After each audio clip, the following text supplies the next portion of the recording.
Bonjour à tout le monde. Je voulais faire une vidéo aujourd'hui pour parler du sujet de l'intensité dans les pratiques de connaissance de soi. Par exemple, il peut y être certaines pratiques qui incluent plus probablement l'expérience de l'intensité que des autres. Donc, par exemple, on parlait du fait que parfois pendant la danse libre même, il peut y être des expressions de quelque chose de très visible, audible.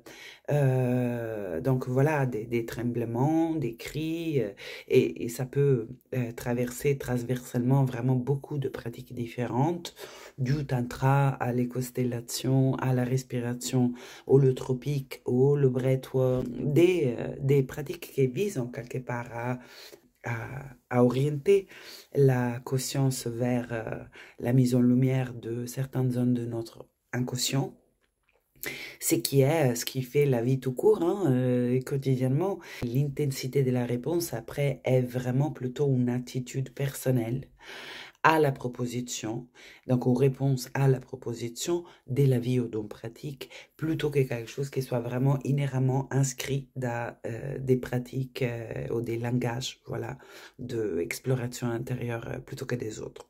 Cela dit, la réflexion par rapport à est-ce que c'est juste ou pas de pousser un petit peu la porte, on va dire, notre système de contrôle qui veille à maintenir, on va dire, un état de calme, hein, tant qu'on peut, autant dans la vie que dans des contextes d'exploration, de donner un petit coup de boost au système pour faire en sorte que cette contrôle baisse un petit peu la garde et que du coup des réalités du vivant à l'intérieur de nous ils puissent se rendre plus visibles, plus audibles, bref, que notre conscience elle puisse l'inclure plus facilement. Je pense que c'est une de ces questions qui a une infinité de réponses possibles à plus près comme toute question.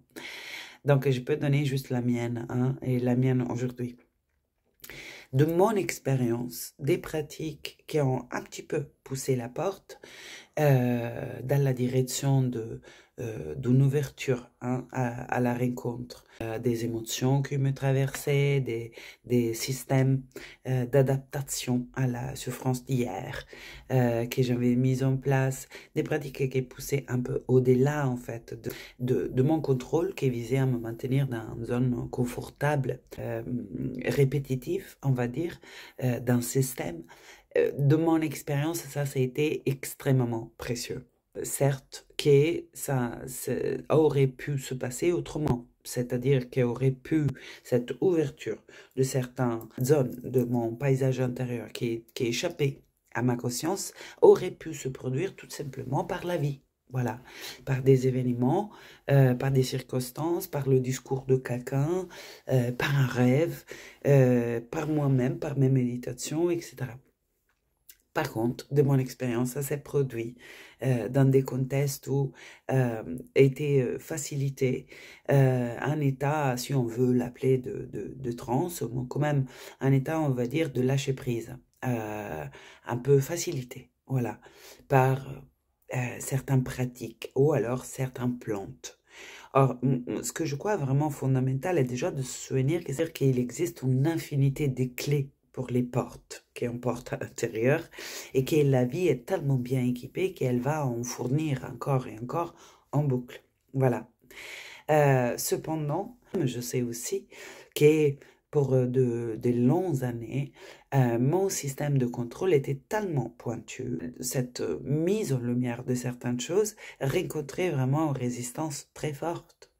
Donc, ce que je crois est qu'il y a tout un tas de risques dans des pratiques qui, plus que d'autres peut-être, le breathwork par exemple, puisqu'elle vise un état de conscience élargi, peut donc ouvrir à la possibilité d'une intensité. Et ce n'est pas forcément une intensité dense, hein, ça n'est pas nécessairement des larmes, des cris ou des émotions dites denses. Ça peut être aussi une intensité extatique.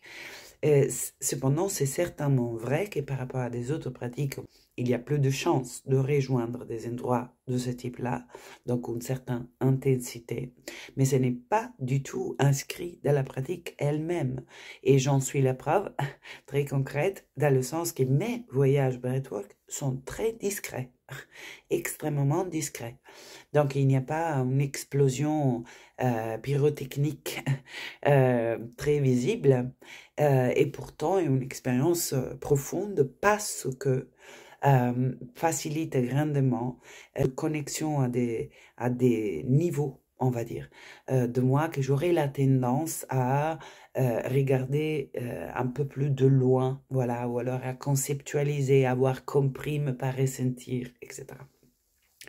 Donc, en fait, ce que je veux dire par là est que ça dépend. Déjà, qu'est-ce qu'on veut amener avec une proposition ou une pratique qui peut inclure effectivement l'expérience de l'intensité. Si on est amoureux de l'intensité, parce qu'on a fait une équation intensité égale important, qu'on évalue l'entité de l'importance d'une expérience pendant pratique sous la base de combien a été expressive, combien a été explosive en termes, voilà, des sons, des mouvements, des tremblements, de libération émotionnelle. Si on a la vision que quand c'est beaucoup l'expressivité, cela veut dire qu'on est vraiment au cœur de quelque chose de grand et d'important, on se trompe. On se trompe. Parce que ça n'a rien à voir. Au contraire, parfois, beaucoup d'expressivité, beaucoup de tremblements, beaucoup de cris, beaucoup de mouvements avec le corps sont toutes façons d'évacuer, en fait, l'expérience émotionnelle qu'on est en train de traverser, ou l'expérience tout court, hein. Il peut être aussi une expérience de grâce, de connexion à notre essence profonde, ou à des espaces de vastitude intérieure, etc. Et bah, parfois, cela, il peut faire autant peur que la densité. Ça dépend, en fait, de quel endroit surgit à l'intérieur de nous, comme toute chose à peu près. En soi, dans l'intensité, pour moi, il n'y a rien de l'ordre de la contre-indication. Il n'y a rien de l'ordre du négatif. Cependant, on ne mesure pas la validité d'un processus qu'on vit ou l'importance d'une expérience qu'on vit sous la base de combien a été éclatant en termes d'expression. La part de qui vit l'intensité, ça peut être une bonne question à se poser. D'où surgit en fait cette son que je suis en train de faire, ces mouvements du corps, et parfois, effectivement, est un peu la recherche d'attention aussi, ou même de se sentir en quelque part spécial vis-à-vis de nous-mêmes. Donc, croire que les tremblements du corps et donc de mouvements énergétiques au long de la colonne kundalinique puissent en quelque part nous rendre plus intéressants, plus intéressants à regarder, ou vis-à-vis de nous-mêmes, nous sentir plus, voilà, de valeur, parce qu'on vit des choses étranges ou pas si communs. Et je trouve que c'est plus approprié, plus utile pour soi, aller regarder la partie de nous qui a besoin d'être vue et reconnue dans son unicité, dans sa spécialité, dans sa différence. Voilà. Aller rencontrer la partie qui a soif de se sentir différent et de se sentir reconnue en tant que différente, et prendre soin de cette partie, parce que généralement c'est une partie qui a été manquante de reconnaissance.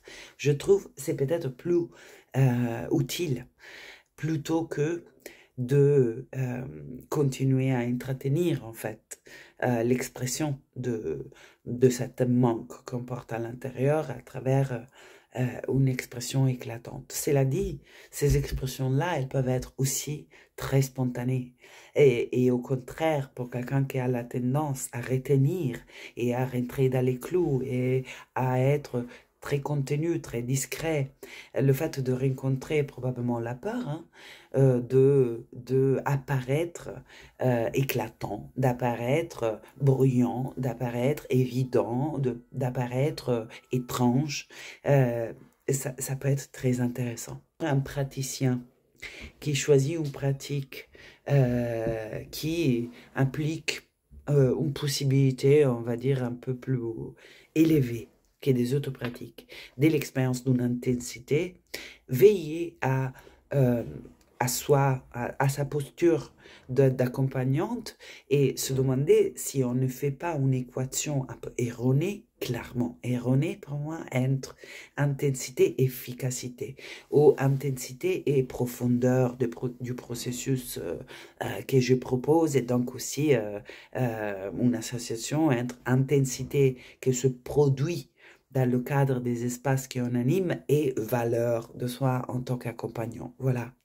Veillez à ça, à nouveau aller voir la partie de soi qui a créé cette équation, qui probablement essaye de compenser un sentiment de manque de reconnaissance de sa propre valeur pour rassurer cette partie. Donc, ceci est, pour ce qui concerne le praticien, veillez à ne pas trop s'affectionner, en fait, à l'intensité pour cette interprétation qui est intensité égale valeur. Et pour ce qui concerne les participants et donc les personnes qui viennent vivre des expériences et qui s'attachent à l'expérience de l'intensité, allez voir déjà si ça existe en eux aussi cette équation, parce que généralement quand on a la croyance qu'il nous faut des grandes choses pour évoluer, bah on l'aurait créé aussi dans notre vie quotidienne et ce n'est pas toujours super cool de créer des feux d'artifice pour avoir la sensation d'évoluer en fait. Donc allez regarder ça, allez regarder aussi le besoin d'être vu et reconnu dans sa différence, pour chercher là-dedans un sentiment d'individualité qui peut-être ça manque ailleurs. Et aussi commencer à accepter la possibilité que quelque chose de très profond et très grande et très importante, il peut se passer dans une expression très modeste, très discrète, très minimaliste. Voilà, qu'il n'y a pas en fait une échelle d'équation minimaliste égale profond, ni minimaliste égale léger, superficiel et rien ça bouge. Et ça vaut de même pour l'intensité. Intensité égale chaud et superficialité est une équation autant erronée qu'intensité égale processus profond, profondément transformateur. Donc le thème de l'intensité dans les pratiques spirituelles, pour moi, est beaucoup nuancé. On ne peut pas vraiment en tirer une règle comme pour à peu près toute chose. Ça dépend du contexte. Ça dépend avec quelle intention on fait ce qu'on fait ou on propose ce qu'on propose. Hein. Voilà, je te à dire particulièrement pour ce que me concerne, des pratiques qui impliquaient une possibilité un peu plus haute que des autres de rencontrer une intensité ont été aussi la porte à une reconnexion que certainement aurait trouvé un autre chemin pour se faire, mais a trouvé celui-là et j'ai envie de l'honorer. Voilà. Merci beaucoup pour votre attention et une bonne journée.